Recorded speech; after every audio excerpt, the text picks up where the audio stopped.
కొన్ని విషయాల్లో మనల్ని సిగ్గుపరిచిన వాళ్ళు చాలామంది ఉన్నారు. మన కుటుంబస్తుల ముందు, మన బంధువుల ముందు మనల్ని అవహేళనగా మాట్లాడుతూ, అదో రకంగా మాట్లాడుతూ, సిగ్గుపరిచినట్లుగా మాట్లాడుతూ ఉన్నప్పుడు మన హృదయం పలిగిపోయినటువంటి పరిస్థితులు మనకు తెలుసు.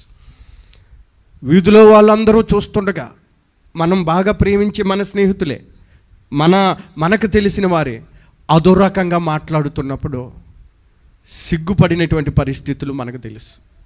కుటుంబంలో బంధువుల మధ్య సిగ్గు, ప్రజల మధ్య సిగ్గు, స్నేహితుల మధ్య సిగ్గు, అలాంటి సిగ్గుపడవలసినటువంటి పరిస్థితులు మనం ఎదుర్కొన్నప్పుడు తల పైకెత్తలేకపోయాం.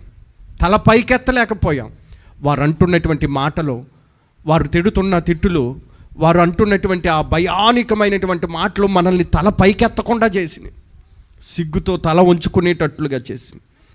దేవుడు ఏమంటున్నాడంటే, ఇక నువ్వు సిగ్గుపడవసరం లేదా, ఇక నీకు సిగ్గుపడవసరం లేదా. అంటే అర్థం ఏంటంటే, నీ తలను దేవుడు పైకెత్తుతాడు.